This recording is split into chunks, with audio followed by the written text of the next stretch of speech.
This is a little video of my Acme 1967 ramp truck.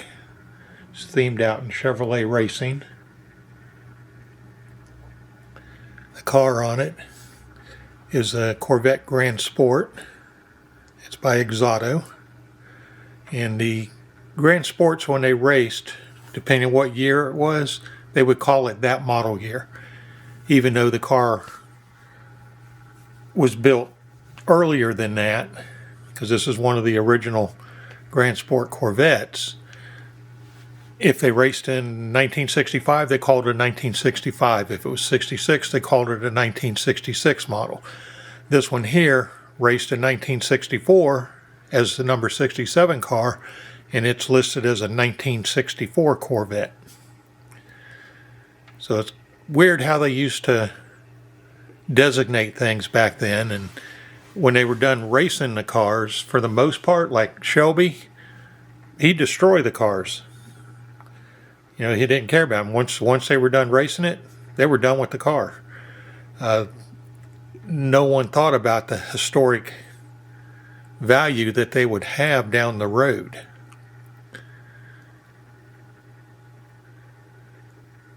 This makes for a nice looking rig. The ramp truck came all white. I added all the decals to it to theme it out.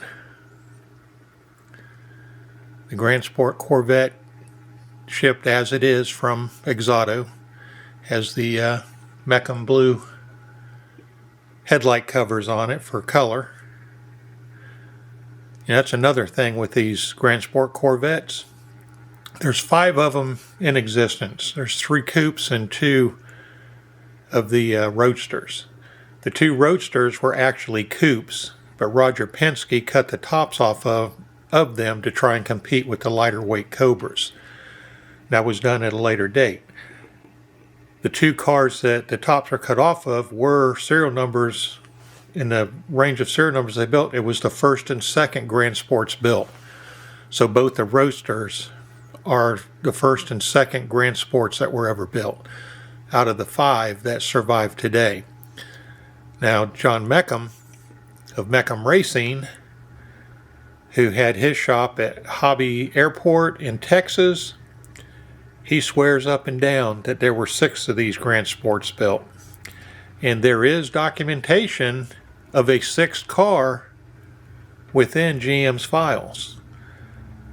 Now GM, the 5th one, hadn't been completely finished yet. It was supposed to just be stopped as it was, and that was the end of any more work on it. And the 6th one wasn't as far along in the assembly process, and it was ordered to be stopped just the way that it was. John Meckham swears up and down that at one point he owned all 6 of the Grand Sport Corvettes, and at one time all 6 of them were in his shop. And one of John Meckham's friends had been in the shop and seen a photograph on the wall of Meckham's office that he said if you look closely at it, you could see 6 Grand Sport Corvettes in the shop. Now, according to John Meckham, the 6th one was likely taken over by Bill Mitchell, and it was used as a what do they call them? Vehicle that they, not a development vehicle, but a I can't think what they called them now. But basically, it was a development or design vehicle, is what it was. So he created another vehicle out of it.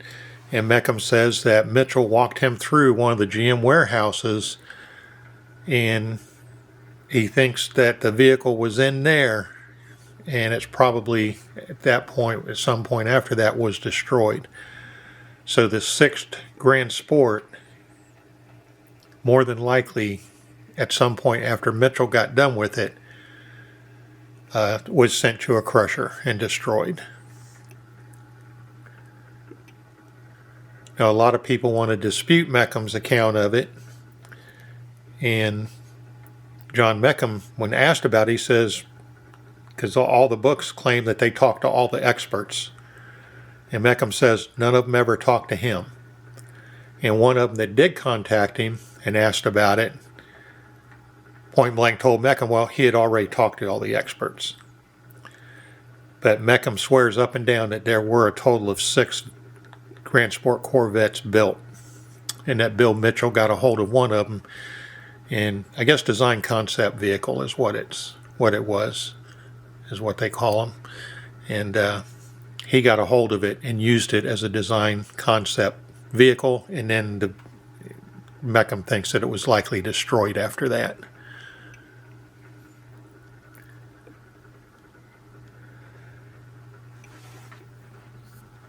These are cool cars.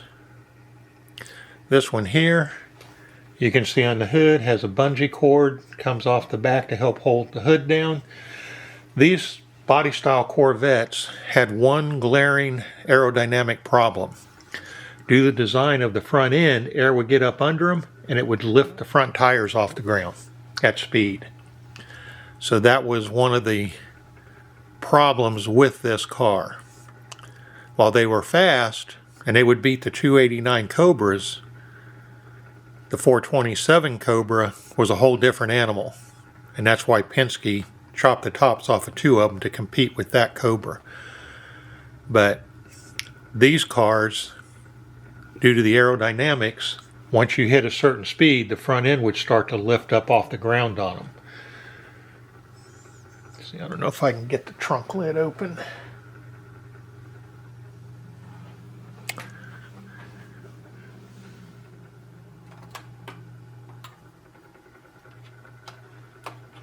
Come up under. Yeah, I don't think I can.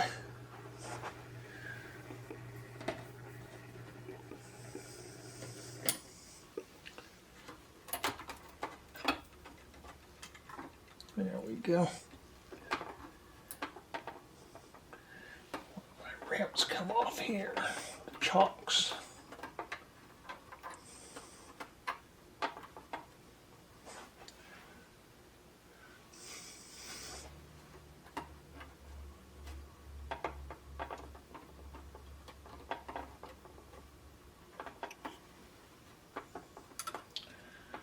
There we go. Oops. These ramp trucks barely fit on here. Can't really see it, but inside of the trunk, you're going to find a tire. Now this one actually has a Goodyear tire in it. Most of these will have a Firestone tire in them, because when they left Chevrolet, the cars had Firestone tires all the way around. However, the Goodyear's was the tire to run. Rather than the team spend the money for a Goodyear spare, they just left a Firestone in as the spare. Because back in those days, when you pitted, you had to pull the spare out, touch the ground, put it back in a lot of the races. So what they did, they just left the Firestone tire in as a spare, and they would just pull it out and put it right back in because it was never used. But I doubt you can see up in there because it's so dark.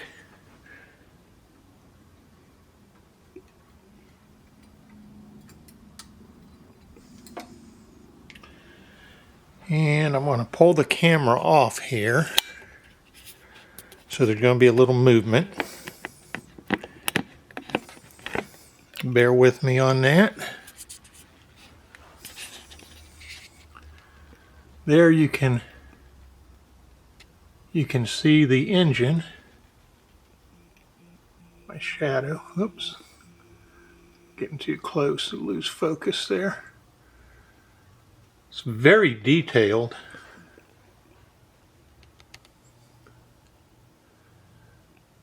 I don't know how well This is showing up. Let me come over to the other side here.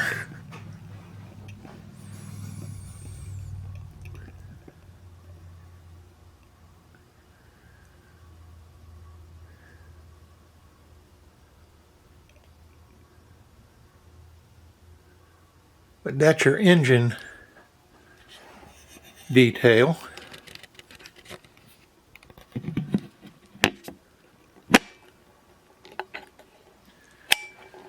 And I don't think you can see much of the interior due to the light, but we'll try.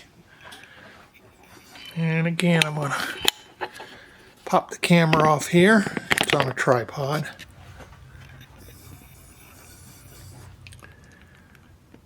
It's a 24mm lens. But there you can see a fire extinguisher. Oh, again, I'm getting a little too close.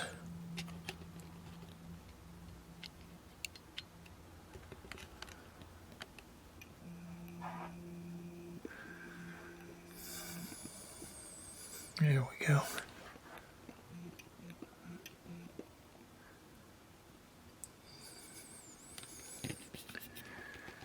And see if it'll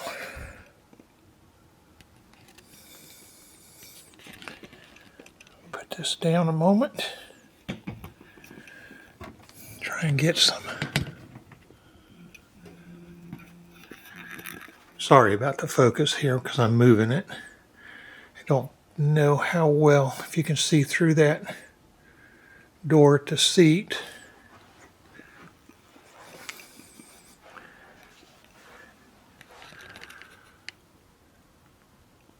Here's some more of the interior, steering wheel.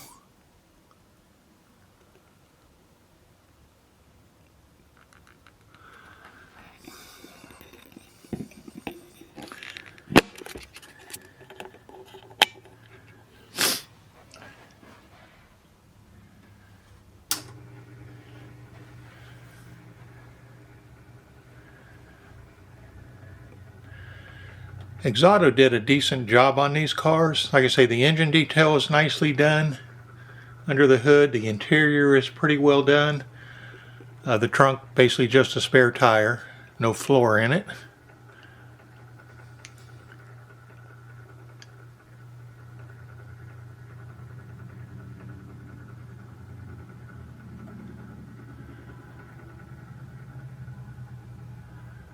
Let this go on around.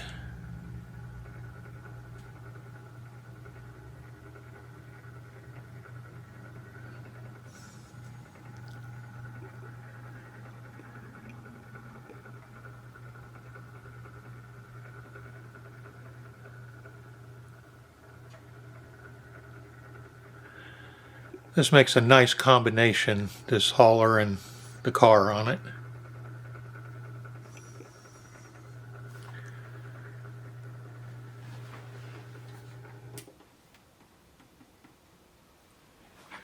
There's a side view. Everything opened up on it.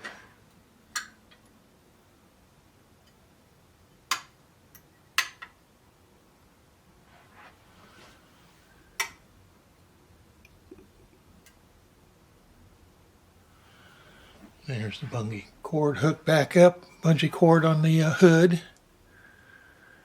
What they did to alleviate the front end lift on a lot of these was they put a lot of louvers in different spots on the hoods, different configurations, to try and get the air out from under the front ends of these cars on other models of it. Hope you enjoyed it.